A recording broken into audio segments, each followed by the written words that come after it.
ભારતીય સંસ્કૃતિની વસુધૈવ કુટુંબકમની ભાવનાને સાર્થક કરતો એક પ્રેરણાદાયી કિસ્સો મહેસાણા જિલ્લાના બહુચરાજી તાલુકાના ચંદ્રોડા ગામે જોવા મળ્યો. ચંદ્રોડા ગામમાં મુસ્લિમ પરિવારના લગ્ન પ્રસંગમાં હિન્દુ સંતના આગમન અને તેમના ભવ્ય સન્માને સમગ્ર પંથકમાં કોમી એકતાની મિસાલ કાયમ કરી.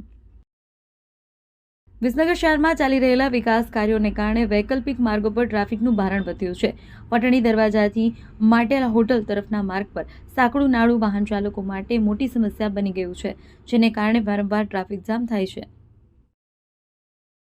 ઊંઝા કોર્ટે ₹1.67 કરોડના જીરા ચોરી કેસમાં 3 આરોપીઓની જામીન અરજી નામંજૂર કરી છે.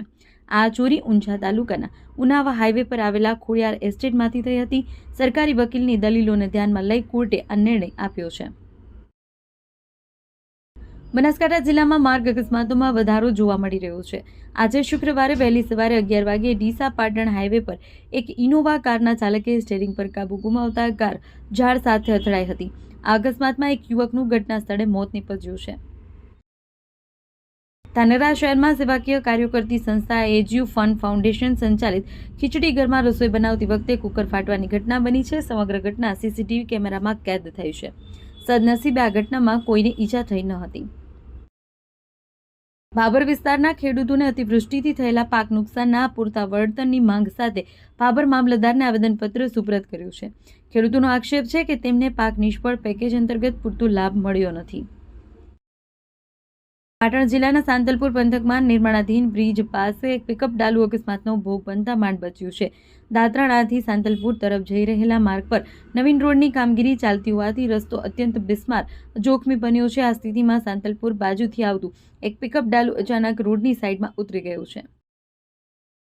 સાંતલપુર તાલુકામાં રોજુ ગામમાં નર્મદા માઇનોર કેનાલની દયનીય હાલત સામે આવી છે. સિંચાઈ માટે બનાવેલી કેનાલમાં પાણી ન મળતા ખેડૂતો જાતે સફાઈ કરવા મજબૂર બન્યા છે. પાટણ જિલ્લાના સાંતલપુર ખાતે બસ સ્ટેશન નજીક રેલવે સ્ટેશન તરફ જતા માર્ગ પર મોટા ખાડા પડી ગયા છે. આ ખાડાઓને કારણે રોજિંદા મુસાફરો અને વાહન ચાલકોને ભારે હાલાકીનો સામનો કરવો પડી રહ્યો છે. નેશનલ ઓથોરિટી દ્વારા આ સમસ્યાના નિરાકરણ માટે હજુ સુધી કોઈ કાર્યવાહી કરવામાં આવી નથી. રાજ્યમાં ફરી એક વખત કમોસમી વરસાદની હવામાન નિષ્ણાંતે આગાહી કરી છે. હવામાન નિષ્ણાંત પરેશ ગોસ્વામીના જણાવ્યા અનુસાર આગામી 21 થી 26 જાન્યુઆરી દરમિયાન રાજ્યમાં ફરી માવઠું પડશે. સમગ્ર ગુજરાતમાં વાદળછાયું વાતાવરણ જોવા મળશે.